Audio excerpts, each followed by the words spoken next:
আজ তোমাদের শোনাচ্ছি শিবরাম চক্রবর্তীর চোর ধরল গোবর্ধন। হর্ষবর্ধন এসে ধপ করে বসলেন আমার ডেক চেয়ারে। হাঁফ ছেড়ে বললেন, না, বিজ্ঞাপনে সত্যিই কাজ হয়। বিজ্ঞজনের মতোই তার কথায় আমার সায়। হ্যাঁ, কথাটা আপনার যেমন বিজ্ঞাপনসম্মত তেমনি বিজ্ঞানসম্মতও বটে। সেদিন আপনাকে দিয়ে আনন্দবাজারে বার করার জন্যে সেই যে বিজ্ঞাপনটা লিখিয়ে নিয়ে গেলুম না, আমি বললাম, হ্যাঁ মনে আছে আমার, রাতের পাহারাদারের জন্যে লোক চাই, সেই তো। আমাদের কাঠের কারখানায় রোজের বিক্রির বহুত টাকা পড়ে থাকে ক্যাশ বাক্সে, বাড়ি নিয়ে আসা সম্ভব হয় না। পরদিন সে টাকা সোজা গিয়ে জমা পড়ে ব্যাংকে। সেই কারণে রাত্রে টাকাটা আগলাবার জন্যেই কারখানায় থাকবার একজন সুদক্ষ লোক চেয়েছিলাম আমরা। বেশ মনে আছে আমার, রাতের 4 প্রহর পাহারা দেওয়ার জন্য সুদক্ষ এক প্রহরী। আমিই তো লিখে দিলাম কপিটা। তা কিছু ফল পেয়েছেন বিজ্ঞাপনটা দিয়ে? ফল পেয়েছি বই কি, বলতে কি সেই কথাটা জানাতেই তো আপনার কাছে ছুটে আসা। গোবরাও এসেছিল দাদার সঙ্গে। ফল বলতে রীতিমতন প্রতিফল পাওয়া গেছে। আমি শুধাই, কটা সাড়া এলো? আপাতত একটাই, ক্রমশ আরও সাড়া পাবো আশা করছি। ওই একটাতেই সাড়া পড়ে গেছে, সারা চেতলায় সাড়া পড়ে গেছে। 2 ইঞ্চি বিজ্ঞাপনের দরুন 200 টাকা। তা নিক, তাতে দুঃখ নেই। সেই 2 ইঞ্চিরই বা দাম দেয় কে? 200 টাকার বিজ্ঞাপন দিলে অন্তত তার 200 গুণ লাভ তো হয়ই কারবারে। তা নইলে লোকে দেয় কেন? এখানেও বেশ লাভ হয়েছে লোকটার, 200 গুণেরও ঢের বেশি, প্রায় 600 গুণ, তাই না দাদা? 60,000 টাকার মতোই ছিল বাক্সটায়, তাই না? প্রায় 80,000-এর কাছাকাছি, বিলকুল ফাঁক। 80,000 টাকা হলে কত হয়? আমার সামান্য বুদ্ধির আঁকশি দিয়ে ওদের হিসেবের নাগাল পাই না, বিলকুল ফাঁক। তার মানে কাল সকালের কাগজে বিজ্ঞাপনটা বেরুলো না আমাদের, আর কাল রাত্রিরেই কারখানায় শীত কেটে চোর ঢুকে সমস্ত টাকা নিয়ে সরে পড়েছে। আজ কারখানা খুলতে গিয়ে দেখি ক্যাশ বাক্স ভাঙা। আঁতকে উঠি আমি। তা খবর দিয়েছেন পুলিশে? পুলিশে খবর দিয়ে কি হবে, আমাদেরই পাকড়ে নিয়ে যাবে থানায়। এইসা টানা হেঁচড়া লাগাবে যে বাপ বাপ ডাক ছাড়তে হবে। এখন নিজেদের কারবার দেখব না থানা পুলিশ করব? আর চোর যা ধরবে ওরা, তা আমার বিলক্ষণ জানা আছে। আমি ধরতে পারি চোর, তা দাদা আমায় ধরতেই দিচ্ছে না। হ্যাঁ, বললেই হলো চোর ধরব। ওদের কাছে ছোড়াছুরি থাকে, ধরতে গেলেই ছুরি বসিয়ে দেবে, ঘ্যাচাং ভুঁড়ি ভাসিয়ে দেবে। ওর মতন নাবালক একটা ছোড়াকে আমি ছুরির মুখে ঠেলে দেবো আপনি বলছেন? কি করে বলি? ওসব ছোড়াছুরির ব্যাপারে আমাদের বয়স্কদের না থাকাই ভালো। আমি কিন্তু অক্লেশে ধরে দিতাম, কোনো ছোড়াছুরির মধ্যে না গিয়ে, স্রেফ গোয়েন্দাগিরি করেই। কি করে ধরতিস? ওই মাটি ধরেই। আমি কৌতূহলী হই, ও মাটিতে বুঝি পায়ের ছাপ পড়েছে চোরের? কারখানার মাটিতে পায়ের দাগ রেখে গেছে চোরেরা? কবরখানা খুঁড়ে গেছে নিজেদের? মুখ বিকৃত করেন হর্ষবর্ধন।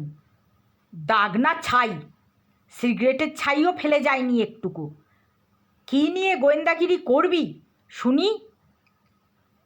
কারখানার মাটি নয়, সেই মাটি বলে না, যে মাটিতে পড়ে লোক ওঠে তাই ধরে, সেই মাটি ধরেই আমি চোর ধরব। বিজ্ঞাপনটা দিয়ে মাটি হয়েছে তো, ওই মাটি দিয়েই আমার কাজ হাসিল করব আমি। ওর রহস্যের আমি থই পাই না, এমনকি ওর দাদাও থ হয়ে থাকেন। হ্যাঁ, চোর ধরবে গোবর। তাহলে তাহলে তখন ধরল না কেন? এর আগেও তো জিনিস চুরি গেছে আমাদের। এর আগেও গেছে আবার? হ্যাঁ, আমিই তো চুরি গেছিলাম। প্রতিবাদ করে গোবরা। তোমার জিনিস নাকি? বৌদির জিনিস না তুমি? তুমি কি তোমার নিজের জিনিস, নিজস্ব? ওই হলো। কেন, তুইও কি চুরি যাসনি আমার সঙ্গে? তুই তো আমার জিনিস, আমি তোর অভিভাবক না? তখন চোর ধরতে কী হয়েছিল তোর? আমি জিজ্ঞেস করি, তারপর চোরের হাত থেকে উদ্ধার পেলেন কি করে? যেমন করে পায় মানুষ চুরির ধন বাটপাড়িতে যায়, শোনেননি? তারপর চোরের হাত থেকে বাটপাড়ের হাতে গিয়ে পড়লাম আমরা। বটে বটে, তা শেষমেশ উদ্ধার পেলেন তো? পেতেই হবে উদ্ধার, গোয়েন্দা কাহিনীর দস্তুর। তা উদ্ধার করল কে? ডাকাত এসে পড়ল শেষটায়। ডাকাত আসতে দেখেই বাটপার বেটা ভোঁ দৌড়। ডাকাত এসে পড়ল আবার তার ওপর? হ্যাঁ, ওর বৌদি বাপের বাড়ি থেকে ফিরে যেই না দোরগোড়ায় এসে হাঁক ডাক শুরু করেছে, তাই না শুনে নিচে উকি মেরে দেখেই সেই বাটপারটা সঙ্গে সঙ্গে উধাও, খিড়কির দৌড় দিয়ে শটাং। বউ না তো ডাকাত। আমার ডাক সাইটে বৌদির নামে যা তা বলো না, বলে দিচ্ছি। ওই হলো, তোর কাছে যা ডাক সাইটে, আমার কাছে তাই ডাকাত সাইটে। পারিবারিক কলহের মাঝখানে পড়ে আমি মিটিয়ে দিই, যেতে দিন যেতে দিন। আপনাদের চুরি যাওয়ার কাহিনীটা বলবেন তো আমায়? সেবারকার আপনাদের যুদ্ধে যাওয়ার গল্পটা বলেছিলেন, তাই লিখে বেশ 2 পয়সা পিটেছিলাম। এবারও এটার থেকে বলবো আপনাকে এক সময়। কারখানার জন্য এখন একটা লোহার সিন্দুক কিনতে যাচ্ছি। চোর বাবাজি আবার ঘুরে এলেও সেটা ভাঙা আর সহজ হবে না তার পক্ষে। পরদিন সকালে শ্রীমান গোবর্ধন এসে হাজির। দেখুন, এই বিজ্ঞাপনটা আজ দিতে যাচ্ছি আনন্দবাজারে, দেখুন তো ঠিক হয়েছে কি না। গোবর্ধন তার কালজয়ী সাহিত্যকীর্তিটি আমার হাতে দেয়। বিজ্ঞাপনের কপিটিতে ওদের চেতলার বাসার ঠিকানা দিয়ে লেখা আছে, প্রাইভেট ডিটেকটিভ আবশ্যক। আমাদের বাড়ির একটি ঘরে বহুমূল্য তৈজসপত্র রক্ষিত আছে। সেই ঘরের গালাগাও একটা জলের পাইপ উঠে গেছে সোজা উপরে। সেই নল বেয়ে কেউ যাতে না উঠতে পারে সেই দিকে সারা রাত্রি নজর রাখার জন্য বিচক্ষণ এক গোয়েন্দার প্রয়োজন, উপযুক্ত পারিশ্রমিক। আমি ঘাড় নেড়ে বললাম, বুঝেছি। জলে যেমন জল বাঁধে, তেমনই বিজ্ঞাপনটা দিয়ে ওই রকম আরেকটা কাণ্ড বাঁধাবে তুমি। চোরটা যেই পাইপ বেয়ে উঠবে আর তোমার ওই ডিটেকটিভ গিয়ে হাতে নাতে পাকড়াবে তাকে, এই তো? সে আপনি বুঝবেন না, সেসব আপনার মাথায় খেলে না, বলে চলে গেল গোবরা। দিন কয়েক বাদে একটা লোক এসে ডাকছে আমায়, আসুন আসুন, চটপট চলে আসুন আমার সঙ্গে। অপরিচিত আহ্বানে আমি থতমত খাই। আপনাকে তো আমি ঠিক চিনতে পারছেন না আমাকে, ছদ্মবেশে রয়েছি কি না? বলে লোকটা তার গোঁপদাড়ি খুলে ফেলে। ও মা, গোবরা ভায়া যে, এমন অদ্ভুত বেশ কেন হে? এর মানে? চোর ধরতে যাচ্ছি না, ডিটেকটিভকে ছদ্মবেশেই তো ঘোরাফেরা করতে হয়। আপনার জন্যেও এক জোড়া দাড়ি গোঁফ এনেছি, পরে নিন চট করে। আমি আমি আবার পরব কেন? আপনাকেও তো ছদ্মবেশ ধারণ করতে হবে। আপনি তো আমার শাগরেদ। ব্লেকের যেমন স্মিথ, বিমলের যেমন কুমার, তেমনি আমার সহযোগী গোয়েন্দা তো আপনি। তুমি পড়লেই হবে, আমাকে আর ছদ্মবেশ পড়তে হবে না। দাড়িওয়ালা লোকের ছায়া আমি মারাইনি, সবাই জানে। তোমার সঙ্গে ঘুরলে কেউ আর আমায় আমি বলে সন্দেহ করবে না। তাহলে চলুন চটপট, এই ফাঁকে চেতলার বাজারটা ঘুরে আসি একবার। দাদাও আবার বাজার করতে বেরিয়েছেন কি না এখন, পাছে আমায় চিনতে পারেন। আমার ছদ্মবেশ ধারণের সেও একটা কারণ বটে, বুঝলেন?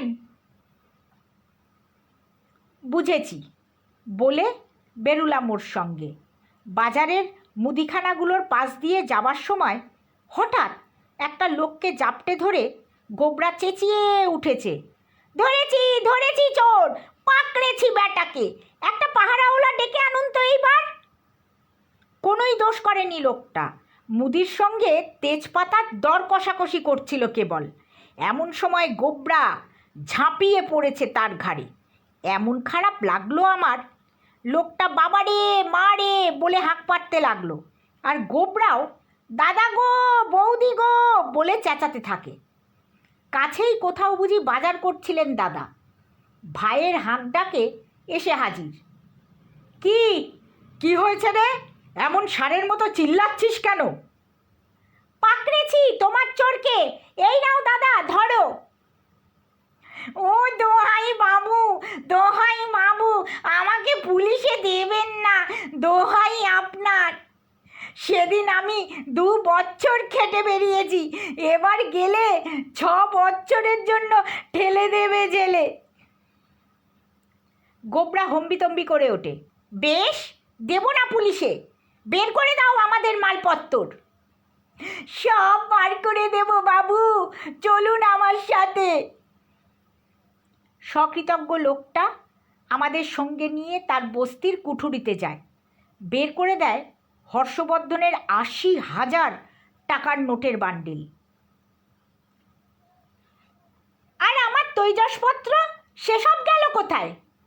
ওই যে ওই কোনায় ধরা রয়েছে বাবু, নিয়ে যান, দয়া করে সব নিয়ে যান।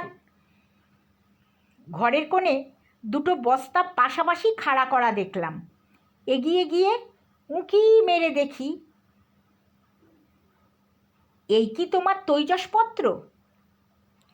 গোবর্ধন বলে ওঠে, তেজপাতাকে সাধু ভাষায় কি বলে? তৈজসপত্র বলে না? লেখক মানুষ হয়ে আপনি বাংলাও জানেন না ছাই। অবাক করল গোবর্ধন, কি বলেও, বাঙালি লেখক হতে হলে আবার বাংলা ভাষা জানতে হয় নাকি? আশ্চর্য।